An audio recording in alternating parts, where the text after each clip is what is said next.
इसके पहले वीडियो में मैंने शीत ऋतु में या जाड़े की ऋतु में भारत में मौसम की क्रियाविधि पढ़ाया था आपको।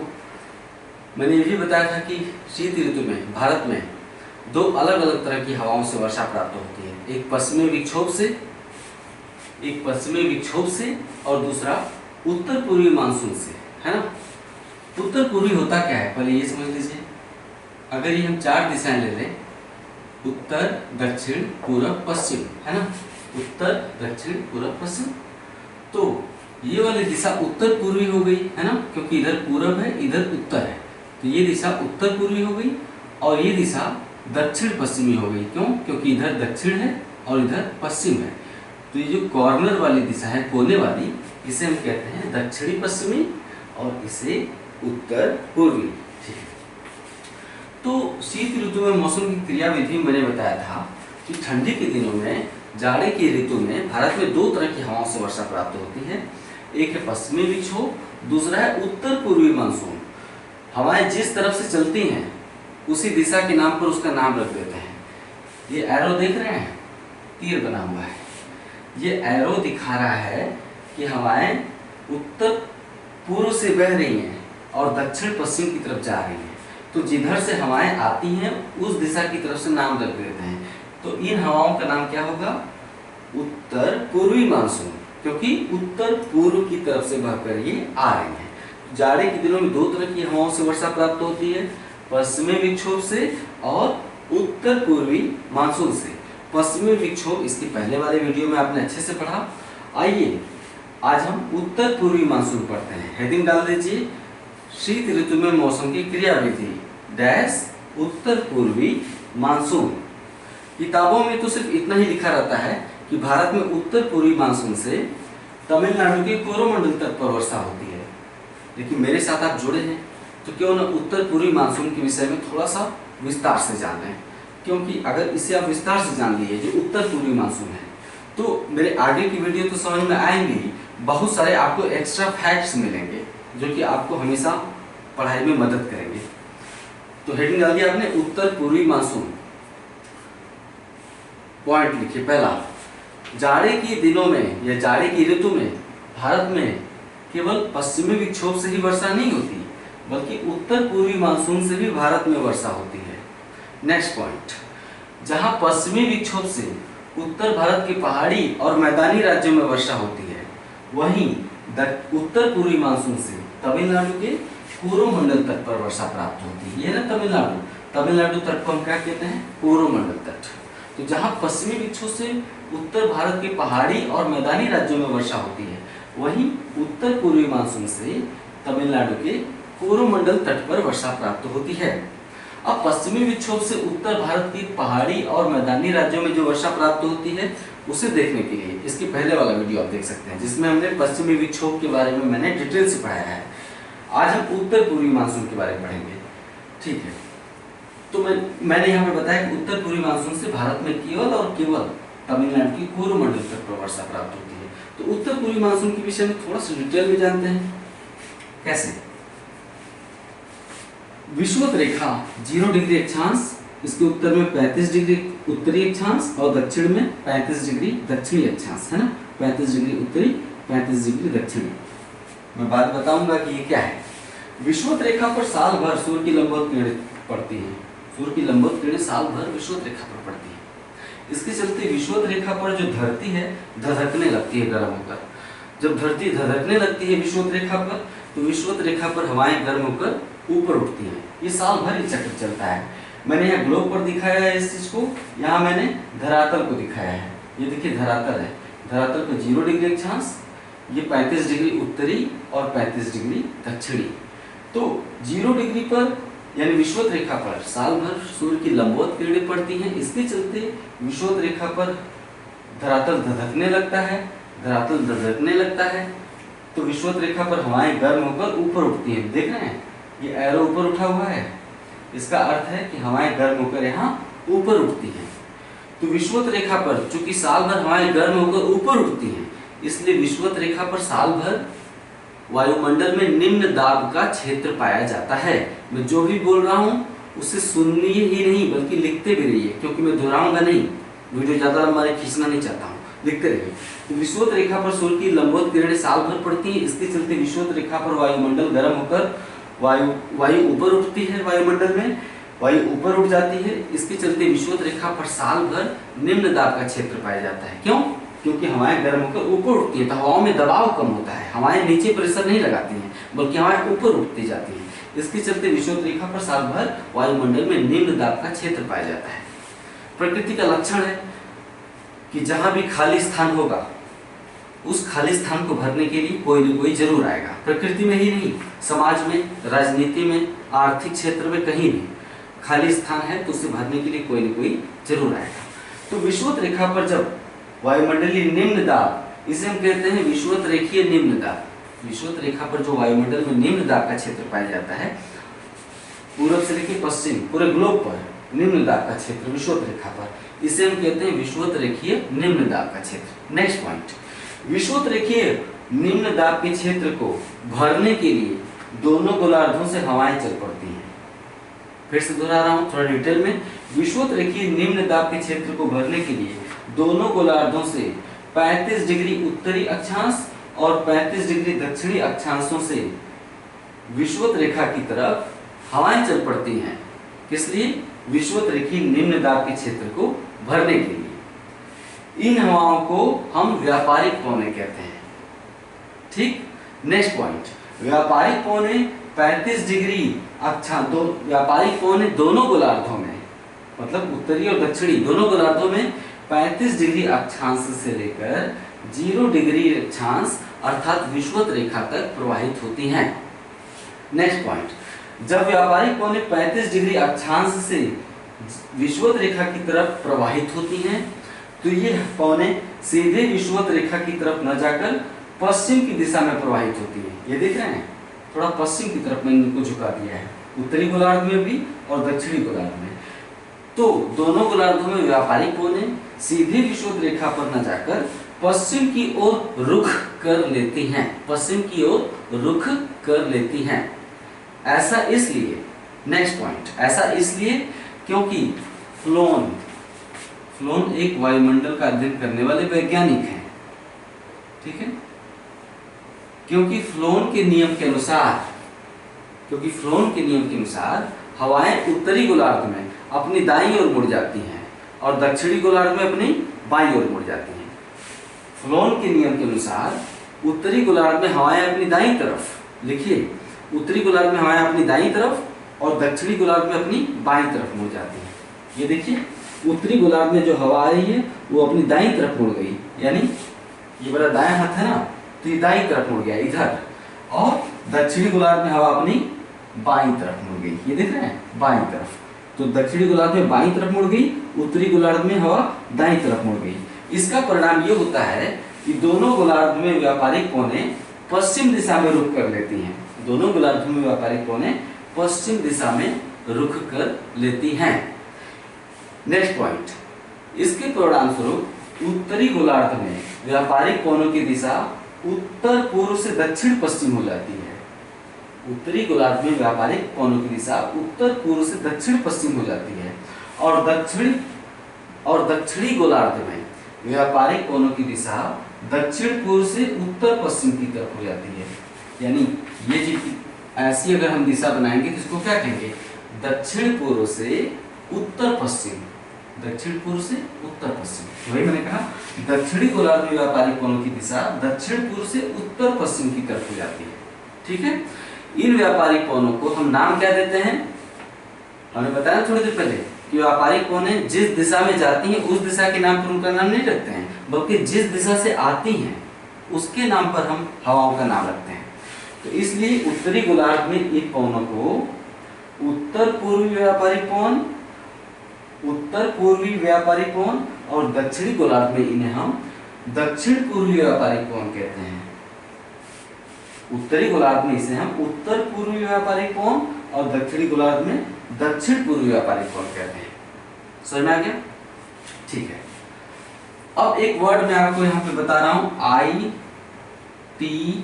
ITCZ।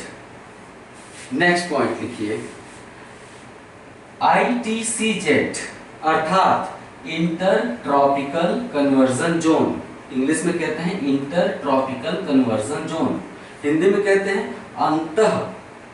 अंतः उष्णकटिबंधीय अभिसरण क्षेत्र, अंतः उष्णकटिबंधीय अभिसरण क्षेत्र। ठीक है, तो विषुवत रेखा पर जहां दोनों गोलार्धों से हवाएं आकर विषुवत रेखीय निम्न दाब क्षेत्र में, चूंकि दोनों गोलार्धों से हवाएं आकर ऊपर उठती हैं, इसलिए इस क्षेत्र को हम क्या कहते हैं, ITCZ कहते हैं। ITCZ का फुल फॉर्म आपने लिख लिया है, इंटर ट्रॉपिकल कन्वर्जन जोन अर्थात अंतः उष्णकटिबंधीय अभिसरण क्षेत्र।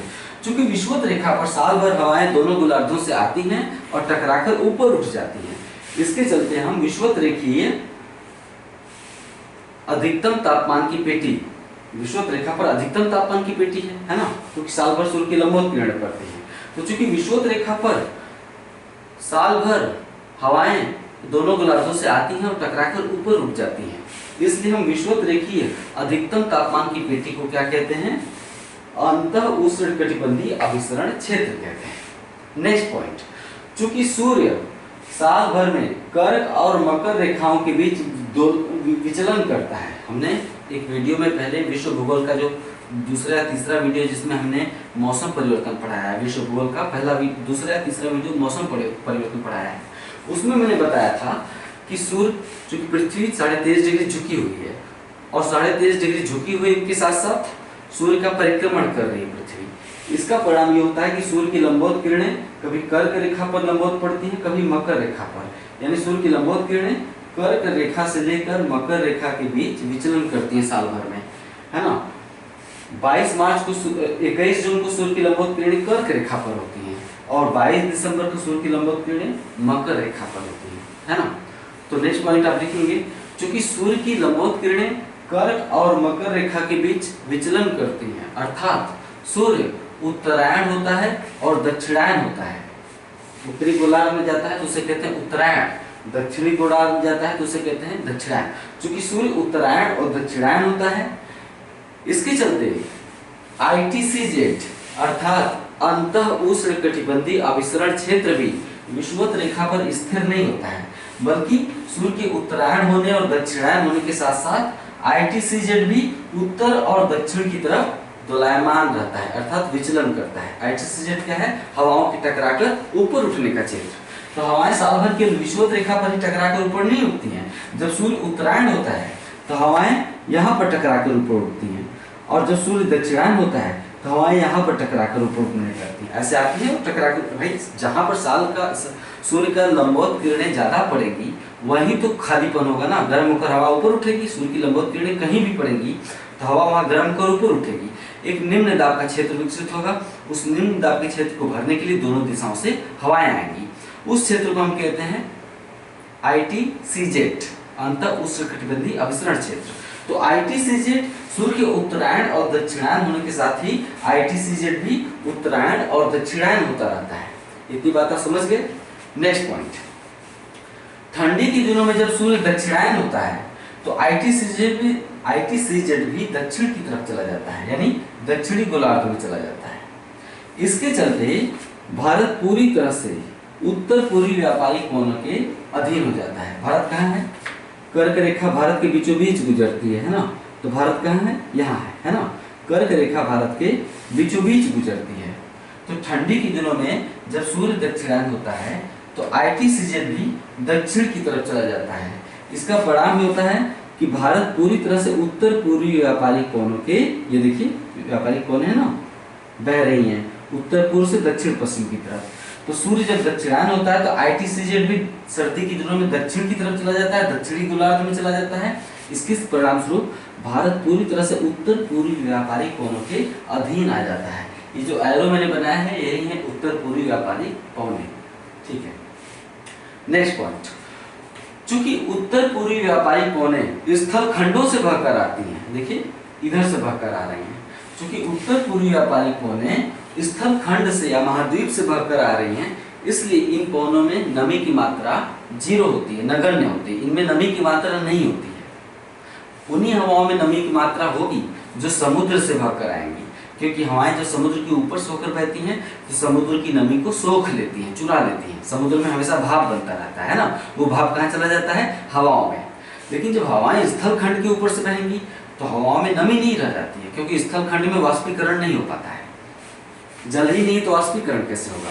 तो नेक्स्ट पॉइंट लिखेंगे, चूंकि उत्तर पूर्वी व्यापारिक पवनें ठंडी के दिनों में, ऐसे लिखिए, ठंडी के दिनों में भारत के ऊपर बहने वाली उत्तर पूर्वी व्यापारिक पवनें चूंकि स्थल खंड से होकर प्रवाहित होती हैं, इसलिए उनमें नमी की मात्रा नहीं होती। यही कारण है कि ठंडी के दिनों में भारत के अधिकांश क्षेत्रफल पर उत्तर पूर्वी व्यापारिक पवनों से वर्षा नहीं हो पाती है।